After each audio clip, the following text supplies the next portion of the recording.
여러분, 안녕하십니까? 동나이성 5월 12일 뉴스입니다.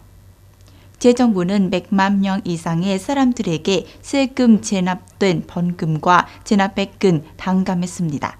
2022년까지 총 금액은 37조 5천억 동 이상이었습니다.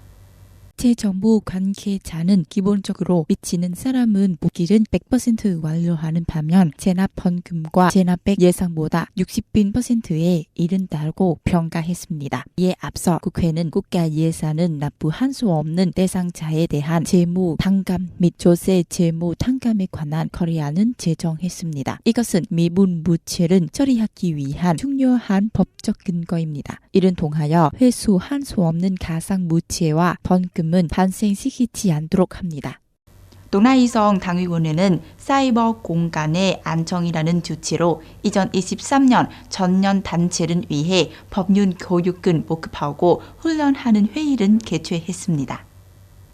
현재 사이버 공간은 정보사회 구축과 지식경제 발전에 중요한 역할을 하고 있습니다. 그러나 이 공간은 점점 더 많은 대상들이 위법 행위를 하는 환경이 되니까 잠재적인 위험도 많습니다. 훈련에서 국립사이버공간 안전감시센터의 기술 전문가는 네트워크 환경의 위험을 공유했습니다. 딥페이크, 이메일은 동한, 악성 코드, 전송, 비밀번호, 해킹, 시스템 모한, 취약점 반군 등 첨단 기술은 이용한 시기를 뜰 수 있습니다. 또한 개인마다 계정마다 다른 비밀번호를 사용하고 적어도 3개월마다 변경하며 바이러스, 퇴치, 소프트웨어를 사용하여 데이터를 정기적으로 백업하는 것이 권장됩니다. 동나이 목권과 종합용역감독위원회는 2023년 첫 3개월의 목권 사업 신적 보고서와 2분기 운영 방향을 듣기 위해 회의를 가졌습니다.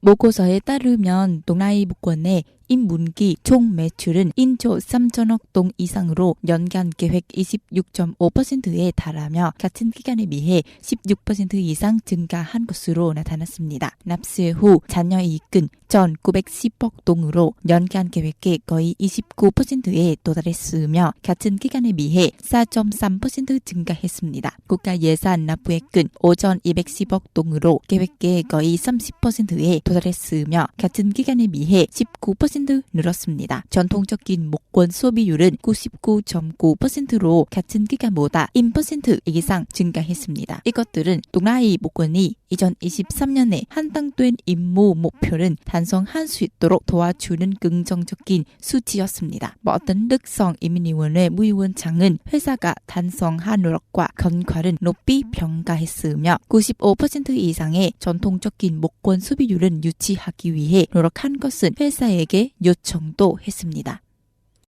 독긴 고위 관계자는 올라프 손츠 독긴 총리가 다가오는 21일에 한국을 방문하여 윤석열 한국 대통령과 정상회담을 가진 것이라고 발표했습니다.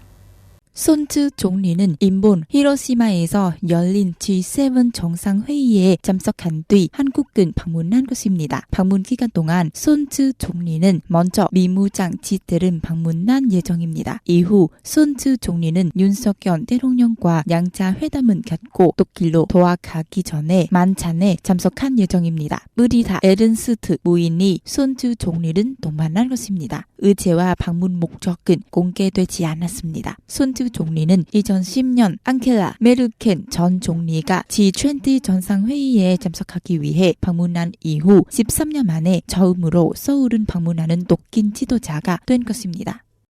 윤석열 한국 대통령은 5월 11일에 서울에서 열린 코로나19 전염병 대책회의에서 다음 달부터 강제 격리 등 대부분의 제한은 중단했다고 밝혔습니다. 한국 대통령은 회의에서 정부는 코로나19 위기 등급은 심각해서 경고로 낮추고 6월부터 시행하기로 했다. 있다며 국민들이 정상 생활로 돌아갈 수 있게 되어 기쁘게 생각한다고 말했습니다. 코로나19 전염병에 대한 국내 제한 정책 변경은 전염 환자 경우 7인 강제 격리 대신 5인 자기 격리, 병원 제외, 시내에서는 마스크 착용 해제, 국내 입국 시 PCR 검사 필요 없다는 것 등 포함합니다. 정부 보고서에 따르면 한국은 코로나19 전염병 폭발 이후 지금까지 총 3,130만 건의 감염 사례와 3만 4천 명의 사망자를 기록했다고 합니다. 동나이성 뉴스입니다. 잘 들어주셔서 감사합니다.